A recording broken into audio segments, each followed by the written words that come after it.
All right, this is where VAP Records starts. It's 1981.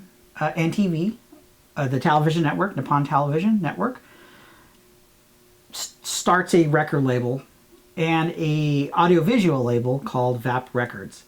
VAP stands for Video Audio Project, and like I said in my previous video, it wasn't just a record label, it was actually also a VHS, Laserdisc, did a lot of releases, music releases, some anime releases as well over the 80s, which is the era we're talking about. And this is the first release that comes out in May of 1981. And what I find surprising, first, before I get into the artist, that it's a foreign artist. It's a gentleman named Nico Ramsden. This is 10,001. And the single is called Growing Up, and the B-side is The Sun Comes Up. Nico was the guitarist in the group Boys Don't Cry, who was known for their international hit, I Want to Be a Cowboy. Now, it was a big hit in the United States, so if you live in the United States, you probably know the song. But after Boys Don't Cry ended, or he left the band, he ended up moving to Japan and became a session musician, a guitarist in Japan at this time. And he does have a lot of credits in Japan as a session guitarist. And for whatever reason, he probably knew somebody at VAP Records. They say, hey, we want to put out your record as the first record on VAP. And this is what it ends up being, is this record right here. And then also the first album on VAP Records is Nico's. This record is written by him, Nico, and a gentleman named Milt Goldman. I have not found his credits on any other records, so I don't know if it was just a friend or if it's an alias for another artist. But it's a good record. I think it's a good start. I think A-side is kind of funk soul, has a nice I would say like a Style Council almost, funk and soul before Style Council. But I like the B-side. I think the B-side has more of a city pop soft rock style that I think a lot of people would enjoy if you're a fan of city pop. It kind of has that sound in it. This was his first of 3 singles. He only had 1 album, and then he had 3 singles. He's kind of disappeared. I haven't looked at when his credits kind of stopped, but I would love to talk to him about this time period of being on VAP Records. And if you see it, I think you would like it. The B-side especially, like I said, it has somewhat of a city pop sound to it that I think a lot of people would enjoy. There it is. That's the first release. All right. So the second release is this one right here. And this is by a group called Kazuya Ogawa and the Night Jacks. And this is 10,002. Name of the song is Kitaguni Bojoh, and Nigai Sake is the B-side. This was released in June of 81. This is your kind of typical mood kayo song from that time period. They also had an album on VAP, really difficult album on VAP, and this was as far as I know, this is their only single. It was written by Takashi Uyama and Yukihiko Ito. Both are kayo and inka writers, so some of those long-term writers that probably that got their start like back in the 60s, and they're still like pumping out these kind of like kayo ballads and mood kayo songs. It's a great song. I mean, if you're into mood kayo, I give it a thumbs up. Again, it's typical, of any kind of mood kayo band at that time. But it's enjoyable. It's an enjoyable record. So that was the second release. Okay, so this is the third one. And this one's a very interesting one because it kind of has a interesting background for its time. And more historical, believe it or not. So this is the 10,003. This is Mayumi Kobayashi and Hideo Kawasaki. And this translates to the Nagoya Olympic song. And the B-side is a karaoke song. It's a kind of a minyo, which is like a folk song. And really what it is it was to promote the Nagoya being considered for the 1988 Winter Olympics that eventually went to Calgary, Canada. So this was like a booster record. This was an independently produced record originally. You can find this record, it has a different catalog number, and I believe VAP picked it up and did a national release for it. This is actually a reissue single that has an original release that was an independent, locally produced record. Although Nagoya lost out to Calgary for the Winter Olympics, Nagoya would host the 1998 Winter Olympics. So it would be a good 20 years before Nagoya would actually host the Olympics, the Winter Olympics. but this was for the 1988 season, and they did not get it. So it's kind of a historical thing that here is a city that was fighting to get the Olympics, but they didn't get it, but they would eventually get it in 1998. And if you open up the sleeve, it has a really nice like dance steps of the traditional dance steps in it. And the B-side, like I said earlier, is a karaoke version of the song. This one actually took me a long time to find. I did see it recently, but I remember waiting a good 5 or 6 months for it to finally pop up for me to purchase it. I've been wanting it for a long time, and it's a strange historical thing. I was probably the only person on the board looking for this record, but it's on VAP. It's on the 10,000 series. I have to own it, so it's one of those type of records I've been looking for. So, all right. So this one actually kind of has a recent story to it. This is in the 10,004. It's by Keisuke Sagawa, and the name of the song is Kagiri Naki Tabiachi, Love My Road, and I No Dano. And this came out in June of 1981. It's just your typical male Kaio ballads record. The gentleman himself, Keisuke Sagawa, he's a Japanese stage, TV, and film actor and singer. And who he was married, his wife was also a voice actor. His wife was the Doraemon voice actor Nobuo Oyama, and who passed away just recently, like a couple months ago. I think not even that, like a month ago. So this was her husband, and they met while doing voice acting for a cartoon or a stage show or something, and that's how they met. This was back in the 1960s. It tells you how their age. I think it was the late 60s, like 1968.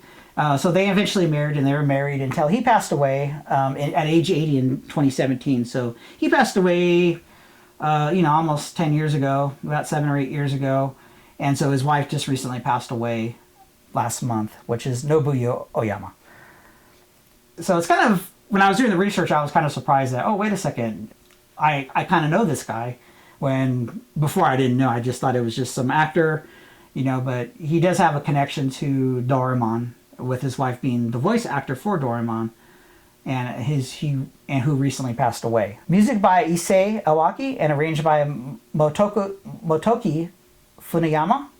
And Motoki is a famous writer and arranger with hundreds of credits, including Junko Anhashi and Masahiro Kawana. Yeah, he's a big guy. I mean, that's a credit I put in a lot in Discogs is for Motoki. So that's this record right here. Like I said, it's just your standard Kaio record. If you're into something a little different, you might want to take a pass on this one. It's a good record, but it's nothing to go and try to hunt down. All right, so the next one is 10,005, and this is a group called Cat and Dogs. And the name of the record is called Tonight. It's A-side, B-side is Rock and Roll Zange. And this came out in June in 81. This is a rock group. And really what's kind of famous about this group is actually the keyboardist. The keyboardist and composer, Shigego Komori, went on to compose a lot of music for anime and television and movies. His most famous one probably is K-On! And he worked with a lot of artists. He's a very active songwriter. I don't know what member it is because it's not marked of who's who on the label. But they had a female singer, Minori Kubata. She was the singer. And they also had an album on VAP Records as well. This is their only single. So they had one single and one album. And it was produced by Nobuhiko Shinohara, who was also in the Flower Traveling Band, if you're familiar with some late 60s, early 70s music. I like the A-side. I hadn't listened to it in a long time, so I had to listen to these records again since I was doing reviews of them. And I really actually like the A-side of this record. It's a pretty cool song. B-side is kind of that faux rock and roll, and I will talk about that in a minute. All right, so the next record is 10,006, and this is by an idol duo called I I, or AA. And this is made up of two sisters, Sanae and Yumi Ikeda. And this record came out in September 81, and the name of the song is Yogi Sha, and the B-side is Koi no Yukimiso. This is actually kind of the end of their career. They had several singles on Columbia Records in the late 70s and before this single. And this kind of ends up being their last single, as far as I know, of their career. So this is like record, I think, number 7 or number 8. So they had somewhat of a smaller career during the 70s. But you know, this record's okay. Again, it's just another Kaio record. It's okay. Not a big fan of it overall. One thing I do like of it, I love the cover. I mean, for one thing, I love the dresses and the photography for them and stuff, but I love their logo. It's just a really cool looking logo. It's both the English one and the Japanese one. They made it look the same. Unfortunately, you know, this is kind of all they did. I kind of wish they would have had a stronger songwriter for them. The songwriter was Kazuto Yagi and arranged by the guy Pedro from Pedro and Caprius pianist Koji Ryuzaki. So it kind of has a Pedro and Capricious connection with this record, but I'm just not a fan of it. Like I said, I wish it was a stronger Idol record for its time, but it's just kind of dated. It's kind of a dated record.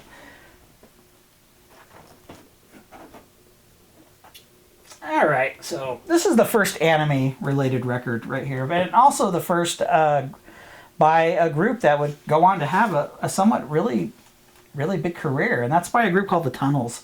This is the theme song for Dokonjo Geru, also known as the Gutsy Frog. And it's an anime song, of course. Came out August 25th, 1981. And it's called Pion Kichi Rock and Roll. And the B-side is Yumi Iki Chiketo. And the A-side is actually written by one of the songwriters from the group, the Crazy Rider Yokohama Ginbei Rolling Special. Kind of a famous revival rockabilly group that kind of was pretty famous, and he was a good I forgot to write the guy's name here, but he was a really big songwriter. He shows up even on Yanko Club records. Suddenly out of the blue his name will just show up on a record, but he really has that kind of that retro rockabilly 70s version of it, and so he had an association with the label. The B-side is written by Kunihiko Kase, which is a real famous songwriter and producer. He was from the band The Wild Ones, the group sounds band from the late 60s. And so this was actually the first record that actually had NTV written on it, and which was, of course, the owners of VAP Records. This single would be later released in 1985 by VAP with a different sleeve, which actually has the Tunnels members on the cover. But yeah, would really be their first anime record on the label, and it actually also has an album that goes with this single, which I haven't had a chance to pick up yet. So, all right, we're getting there. So the next one is 2000-008. This is Ago and Kinzo. This was a comedy group, and it features Ago Isamu and Sato Kinzo. The name of the song is Rock the Kinzo, and the B-side is Tomiko Tazute Yoru no Maki. And it's a comedy record. They're a comedy duo. They had 2 singles on VAP Records, and this is the first one. Ago means chin in Japanese. Ago Isamu had a large chin, so it was kind of his nickname. He had later found out they had a disease that made his chin grow really big. But at the time, it was just kind of oh, I have a big chin, so I'm going to be Ago Kinzo. So he had some health problems because of the disease that he had. Sato changed his name to Sakura Kinzo and ran for Tokyo government office. So the other comedian in the group actually ran for government offices. The single was written by Kazuku Yagai and Daizaburo Nakayama. Daizaburo is a songwriter, and his career goes back to 1963. Again, it's a comedy record. I don't know Japanese, so I don't know if it's funny or not funny. I can't gauge that. But the B-side is actually a really killer funk song. And I wish I could get the instrumental of that, because they're kind of doing comedy over the song. But the song itself is really cool. And I'm a big fan of it. I like the B-side. The B-side's a good record. So I would love to have somebody Japanese tell me the humor, what the record's about. Let's go ahead and go to the next one. We got 2 more. And so this is the first female Kaio singer in this pile, in this first 10 releases of VAP Records. And this is 10,009. This is Natsuko Migiwa. And the name of the record is Ima Futa Tabi, Ponytail O, and Shinju no Mimi Kazari. This was released in October of 81. It's like I said, it's a Kaio song. She was a member of the Taka Razuzuka Snow Troop Review during the 1960s. So she's a older artist as well. And this is the historic theater, if you guys know, made up of unmarried women. All the parts were played by women, the male parts, the female parts. And it's still a well-known theater troupe in Japan. And she was one of the members, and she's actually the first one. There's actually, later on, there's another Razuzuka review member that is also in VAP Records, but she's the first one. She was a very big television, film, radio personality, so she was kind of just everywhere. She had a handful of albums, handful of singles that were released. So again, this is one of her later records. She has 2 singles on the label and 1 album. And A-side features a great energetic 70s Kaio song written by former GS group Spider's keyboardist Katsuo Ono, who would later write the music for the anime Detective Conan. So this guy still has a huge career. Started in, actually, I think he was in the Spiders in like 1961, 62. So this guy's had a huge career. I think he's in his mid-80s right now, but he's had a full career. But this is just one of the another record that he produced. His name pops up randomly as well. It'll just be a record on it. But it makes sense that he would write a song, a 60s artist who started in the 60s, artist writing for a singer who started in the 60s. So, and the real funny part about it is that it has Dogtown graffiti on the wall, which is a skateboard related graffiti. And somebody pointed that out. So it's Dogtown on the graffiti. So I don't know if it was a skateboard park. It looks like some kind of rink or something that she's taken the photo of. It's a great sleeve, honestly. I mean, you come down to it, it's a really cool sleeve. It's one of my favorite sleeves on the label. So yeah, let's go to the last one. And this is and I feel this is probably the most important one of the group right here. All right, so we're gonna go to the next one. This is probably one of the most important ones on the label, and this is 10,010 by Kyohei Nishida. No Return My Love and Kimi ni Kaze Makasi. This came out in September '81. This is the first, in my opinion, as you can see, I have the first 10 records. In my opinion, this is the first city pop record. And in many ways, Nishida has kind of been forgotten. He did 4 singles, 3 on VAP, 1 on a label before VAP, and 1 album. And the album is fantastic. It is one of the coolest albums on VAP. And he's been kind of forgotten. You know, I think his career is so early, and a lot of people are collecting a lot of the later VAP records, like Omega Tribe and all that era, which is great. It's great music. But he's so early that I think a lot of people have forgotten about him. This is the second single by Kyohei. First one is on VAP. And he wrote the songs on it. So he was a singer-songwriter. So he fits right in that thing of being a city pop artist. I consider this the first city pop record on VAP. Both sides are brilliant city pop tracks. And unlike all the other singles, I would say maybe except for maybe Cats and Dogs, it's a very refreshing modern record. And I think a lot of people need to more know about Nishida. And my next video is going to be on his career. I'm going to talk about his album and his 4 singles that he released back in the time. And so I'll go more into detail when we get there. But this record is fantastic, especially his 3rd record is an amazing record. It's a record I DJ all the time.